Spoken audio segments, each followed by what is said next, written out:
A sleek black car rolled toward the mansion gates, its driver oblivious to the danger that awaited.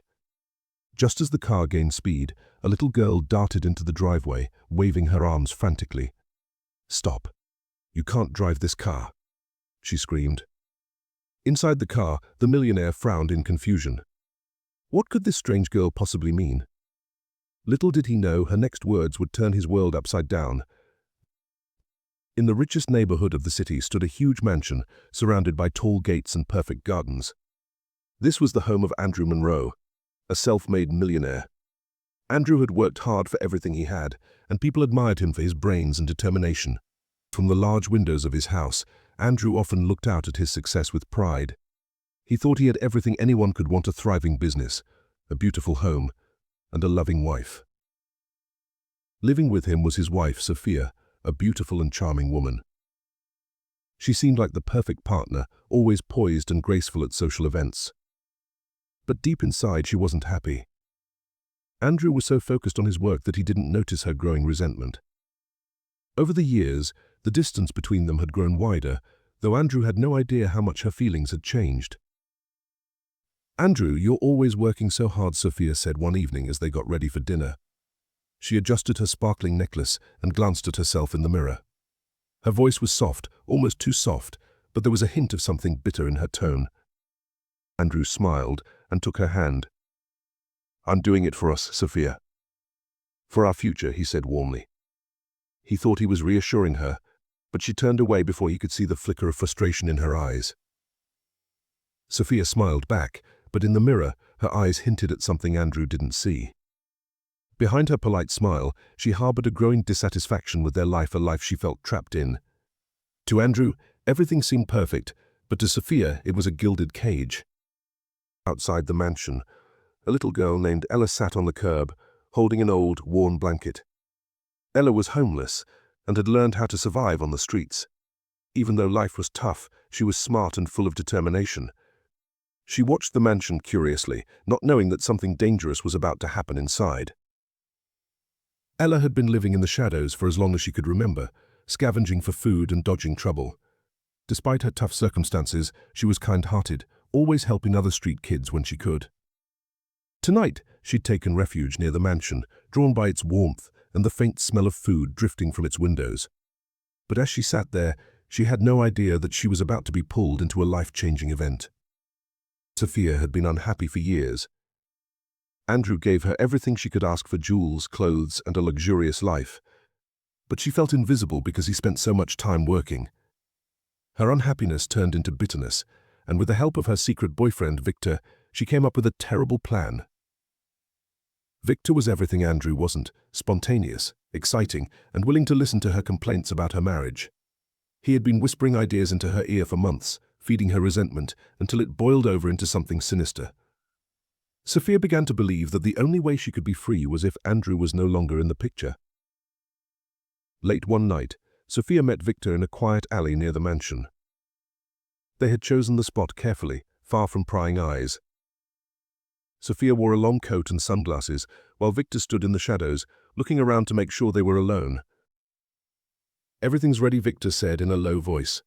"He'll take the car tomorrow morning. When the brakes fail, everyone will think it was an accident." Sophia's lips curled into a sly smile.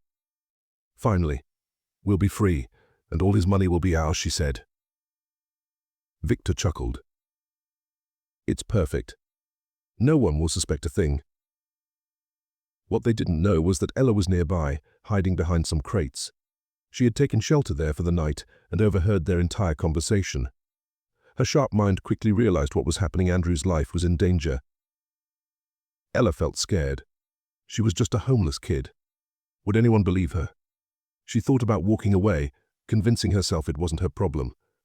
But as the night wore on, she knew she couldn't stay silent. She had to warn Andrew, even if it meant risking everything. Ella spent the rest of the night planning how she would approach him. She rehearsed what she would say in her mind, knowing it was a long shot. But she couldn't let an innocent man die. As dawn broke, she walked toward the mansion, her heart pounding with every step. The gates towered above her as she tried to figure out how to get close enough to speak to him. She didn't have much time. The next morning, Andrew was in his garage, getting ready for an important meeting. He wore a sharp suit and looked confident as always. His schedule was packed with meetings, and he was already thinking about the day ahead. He climbed into his sleek black car, not suspecting a thing. When the mansion's gates opened, and he started to drive out, Ella darted into the driveway, waving her arms wildly. Andrew slammed on the brakes, his car screeching to a halt just inches from her. He rolled down his window, his face a mix of concern and irritation. "What are you doing here?" he asked sharply. "Please, sir, you can't drive this car. Your wife." She cut the brakes, Ella shouted, her voice shaking but firm. Andrew frowned, clearly doubting her. "What? That's ridiculous. Who told you that?" "I heard her last night," Ella said, her big eyes pleading with him. "She and another man planned it. They want it to look like an accident so they can take all your money. Please just check the car." Andrew hesitated. What she was saying sounded insane, but something about the girl's desperation made him pause. Finally, he called his mechanic to inspect the car. A few minutes later, the mechanic returned, his face pale. "Sir, someone has tampered with the brake lines. If you had driven this car," he trailed off, not needing to say more. Andrew's heart sank. The woman he trusted most had betrayed him. He turned to Ella, who was nervously standing nearby. "You saved my life," he said, his voice filled with emotion. Ella shrugged, trying to act brave, but her hands were trembling. I couldn't let it happen," she said softly. Andrew looked at the girl more closely, noticing how young and fragile she seemed. "What's your name?" he asked gently. "Ella," she replied, her voice barely above a whisper.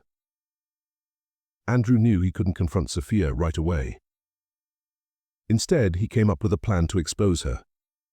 With Ella's help, he staged a fake accident. They drove the car to a deserted area and set it on fire, making it look like a tragic crash. The news of Andrew's death spread quickly. Sophia played the role of a grieving widow perfectly. She wore black dresses and put on a sorrowful expression at all times. But behind closed doors, she met with Victor to celebrate their success. "It's done," Sophia said with a smirk. "Now we just have to wait for the inheritance." Andrew had been watching all along. Hidden cameras recorded every word. Ella, using her street smarts, also kept an eye on Sophia and Victor to gather evidence. Once Andrew had enough proof, he made his move. Sophia and Victor arrived at the lawyer's office, confident they were about to inherit Andrew's fortune. The lawyer began reading the will, their smug expressions unshaken. But suddenly the lawyer paused. "There's a special clause," the lawyer said, adjusting his glasses. "If Andrew's death is suspicious, the inheritance is void, and all assets will be donated to charity." Sophia's confident demeanor cracked, and Victor's smirk faded into confusion. "What does that mean?" Sophia asked, her voice trembling. Before she could process what was happening, the door to the office opened, and Andrew stepped into the room, alive and well. His eyes were sharp, filled with both anger and disappointment.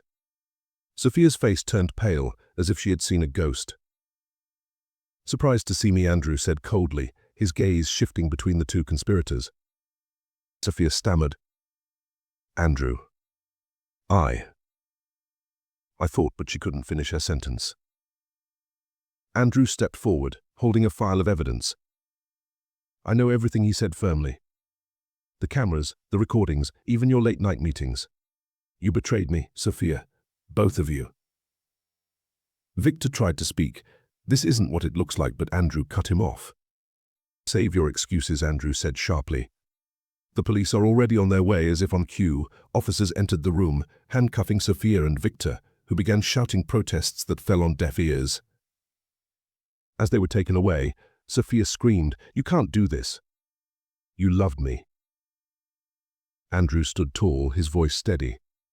"Love doesn't justify betrayal. You made your choice, and now you'll face the consequences." When the room finally cleared, Andrew turned to Ella, who had been waiting quietly in the hallway. He knelt down to her level, his expression softening. "Thank you, Ella. You saved my life, and I'll never forget that." Ella blinked, her voice small. I just did what I thought was right." Andrew smiled warmly. "You've shown more courage and loyalty than anyone I've ever known. I want to help you build a better future. You'll never have to live on the streets again." Ella's eyes filled with tears as Andrew placed a gentle hand on her shoulder. "From now on, you're part of my family."